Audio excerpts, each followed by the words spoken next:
Shri Rajnath Singh to reply the discussion. आदरणीय सभापति महोदय, सबसे पहले तो मैं धन्यवाद देना चाहता हूं इस सदन के सम्मानित सदस्य श्री सुजीत कुमार जी का, अयोध्या रामाराव जी रेड्डी का और श्री अशोक जी वाजपेयी का, जी के वासन जी का, लेफ्टिनेंट जनरल डॉक्टर बीपी वत्स का और डॉक्टर वीके साई रेड्डी जी और एम थम्बेदुरई जी और कामाख्या प्रसाद जी का। इसलिए बधाई देना चाहता हूं कि इन लोगों ने इस बिल का यहाँ समर्थन किया है, वहीं पर जो कुछ भी सुझाव आवश्यक थे वह सुझाव भी उन्होंने दिया है। मैं अपनी बात रखने के पहले जो बातें सुजीत कुमार जी के द्वारा की गई हैं उस संबंध में बातें रखना चाहूँगा। थिएटराइजेशन के संबंध में इन्होंने हमारे विचार जानना चाहा है।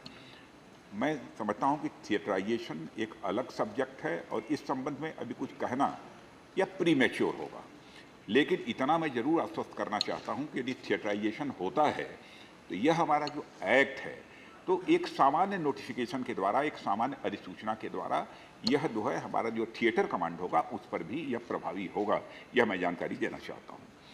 और हमारे रामा रेड्डी जी ने मैरीटाइम सिस्टम और एजेंसी के क्लोज कोऑर्डिनेशन की बात उन्होंने कही है।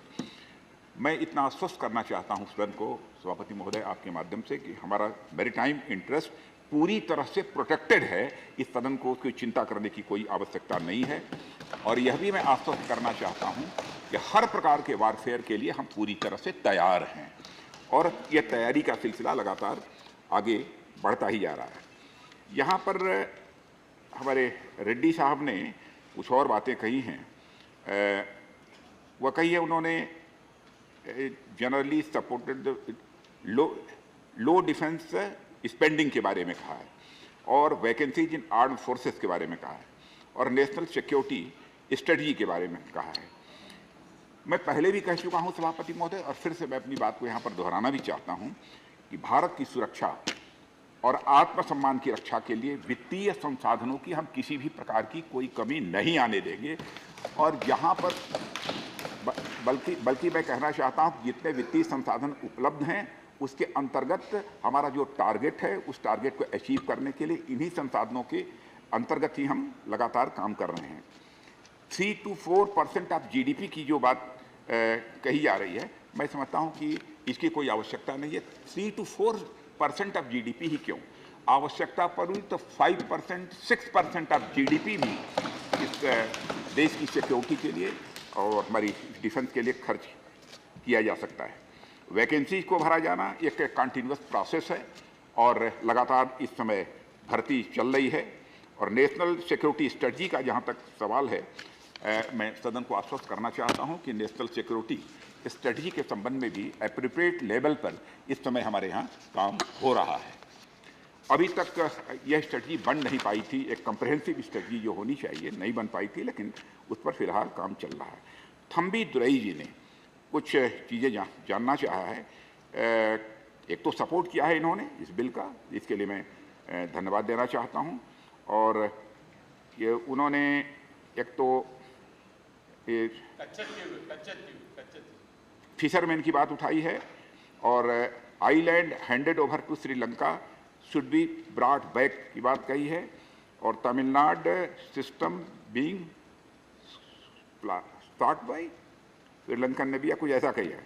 मैं इस संबंध में माननीय सदस्य को यह मैं बतलाना चाहूँगा कि इंडियन नेवी भारतीय फिशरमैन की सुरक्षा और हितों की रक्षा के लिए सदैव मुस्तैद है और हमारी फोर्स, हमारी नेवी उस दृष्टि से काम कर रही है।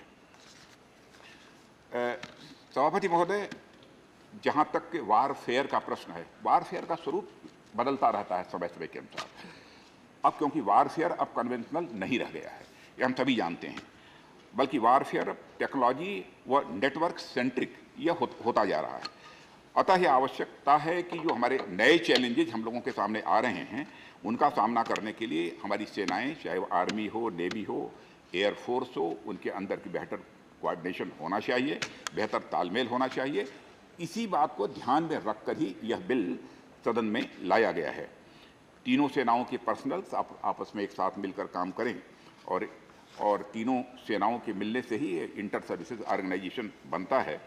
और मैं समझता हूं कि यह ऑर्गेनाइजेशन बन जाने के बाद यह एक्ट पास हो जाने के बाद हमारी ये जो इंटीग्रेटेड होकर हमारी ये जो ये इंटर सर्विसेज ऑर्गेनाइजेशन है और बेहतर तरीके से ये काम कर सकेंगी, ऐसा मेरा विश्वास है। सभापति महोदय, मैं सदन को यह भी अवगत कराना चाहता हूं कि इस बिल के बारे में, जब यह बिल स्टैंडिंग कमेटी जो रक्षा विभाग की है उसके समक्ष विचाराधीन था, तो इस स्टैंडिंग कमेटी ने इतना कम्प्रिहेंसिव माना इस बिल को, अपने में इतना परफेक्ट माना है कि स्टैंडिंग कमेटी ने रिकमेंड किया है और अपील की है दोनों सदनों से कि बिना किसी संशोधन के इसे सदन के द्वारा पारित किया जाना चाहिए। और मैं समझता हूं कि पहली बार ऐसा हुआ है कि स्टैंडिंग कमेटी ने रिकमेंड किया हो कि बिना किसी अमेंडमेंट के इसे पारित कर दिया जाए। और मैं धन्यवाद देना चाहता हूं सभी माननीय सदस्यों को कि बिना किसी अमेंडमेंट के वह इस बिल को अपना समर्थन दे रहे हैं, लेकिन जो भी उन्होंने सुझाव दिए हैं उन सुझावों पर भी जो हमारे व्यू पॉइंट हैं उनको मैंने इस सदन के समक्ष रखा है। और आगे जो भी सुधार की आवश्यकता होगी, जो भी, क्योंकि रिफॉर्म्स एक कंटिन्यूअस प्रोसेस है, ये चलता ही रहता है। जिस प्रकार के रिफॉर्म्स की जरूरत होगी वो सदैव हम करते रहेंगे, इतना मैं सदन को आश्वस्त करना चाहता हूं। और मैं पुनः आभार व्यक्त करना चाहता हूं जिन माननीय सदस्यों ने अपने विचार इस बिल के ऊपर व्यक्त किए हैं, और इन्हीं शब्दों के साथ उनके प्रति आभार व्यक्त करते हुए और माननीय सभापति महोदय, आपके प्रति भी मैं विनम्रतापूर्वक आभार व्यक्त करता हूं कि आपने भी मुझे इस बिल के ऊपर अपना विचार व्यक्त करने का अवसर दिया। बहुत बहुत धन्यवाद। The question is that the Inter-Services Organizations Command, Control and Discipline Bill 2023 as passed by Lok Sabha be taken into consideration. Those in favor will please say aye. Aye. Those against will please say no. I think the ayes have it, the ayes have it, the ayes have it. The motion is adopted.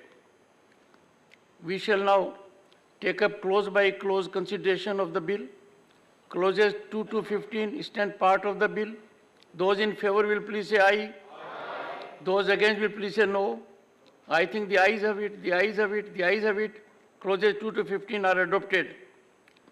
Clause 1, the enacting formula and the title stand part of the bill.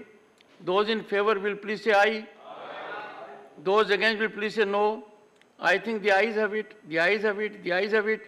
Clause 1, the enacting formula and the title are adopted. Shri Rajnath Singh to move that the bill be passed. आदरणीय सभापति महोदय, मैं इस विधेयक को पारित करने का प्रस्ताव करता हूं। Motion moved that the bill be passed. The question is that bill be passed. Those in favor will please say aye. Aye. Those against will please say no. I think the ayes have it, the ayes have it, the ayes have it. The bill is passed.